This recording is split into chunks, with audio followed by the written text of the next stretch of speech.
Narito ang mga paraan ng paggamit ng Synergy Electrostatic Therapy Machine.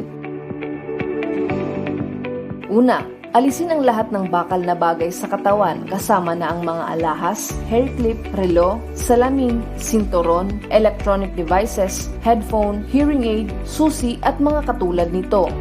Tiyaking tuyo ang iyong katawan bago isagawa ang therapy session. Ang mga buntis at mga pasyenteng may pacemaker, defibrillator at mga bakal sa loob ng katawan ay hindi maaaring gumamit nito. Ikalawa, ilagay ang machine sa matibay at patag na lamesang plastic. Ilayo ito sa mga electrical conductor tulad ng aluminum, tanso at bakal.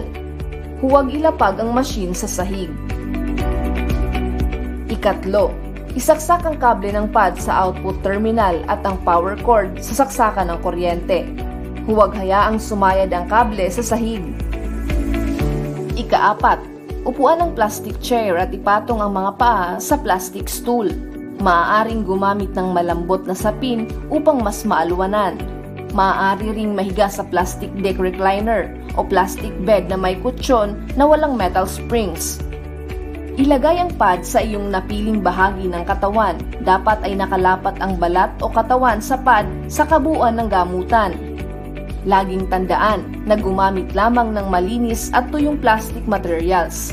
Kung gagamit ng plastic container bilang patungan, tiyakin na wala itong laman. Huwag gagamit ng gawa sa bakal o kahoy na lamesa, upuan at stool para maiwasan ng electrostatic leakage at mabawasan ang bisa ng therapy. Huwag hayaang madikit sa pader o sa sahig ang ginagamit na kutsyon. Ikalima, pindutin ang power button. Huwag hayaang dumikit sa sahig ang anumang bahagi ng iyong katawan. Kung kinakailangang tumayo dahil may ibang gagawin, makiusap sa ibang tao upang patayin muna ang machine. Ang pagkain, pag-inom, paninigarilyo at paghawak sa kaninuman habang nagsasagawa ng therapy ay mahigpit na ipinagbabawal. Kung sakaling makarinig ng ingay o static sound mula sa machine, gumamit ng ibang lamesa o upuan. Maaaring maglagay ng insulated material tulad ng polybag, bubble wrap sheet o styrofoam sheet sa ilalim ng machine.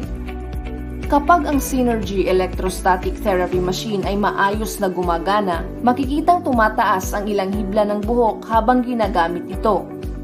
Subukan ding magpunit ng ilang tissue paper at ilagay ang iyong daliri o palad sa layong 3 hanggang 4 na pulgada. Mapapansing gumagalaw o tumatayo ang mga tissue paper. Ika-6, kailangang tumagal ang therapy mula 30 minuto hanggang 1 oras. Maaring 2 hanggang 3 beses sa isang araw, depende sa iyong sitwasyon. Kung nais mong magamit ang machine para manatiling malusog, sapat ang 1 session kada araw. Subalit kung ikaw ay may sakit, kailangang gamitin ito ng tig 1 oras 3 beses kada araw o hatiin sa tig 30 minuto mula 3 hanggang 5 beses. Maaaring mapabilis din ang gamutan kung gagamitin ang machine sa gabi habang natutulog. Ika-7, pagkatapos ng iyong therapy session, makiusap sa ibang tao upang patayin ang power button. Maghintay ng 5 segundo hanggang mamatay ang LED light. Ika-8, tanggalin ang pad sa katawan bago umalis sa upuan o higaan at bago umapak sa sahig. Tiyaking mailayo ang pad sa katawan. Ika-9, tanggalin sa saksakan ng kable at itap ito sa input female socket hanggang mawala ang spark. Huwag hawakan ang high electrostatic outlet terminal dahil nananatili ang high tension voltage ng hanggang 2 oras. Panghuli, uminom ng 1 basong maligamgam na tubig matapos ang bawat session.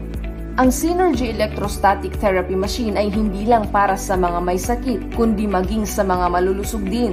Maaari itong gamitin ng mga pasyente mula 1 taong gulang pataas.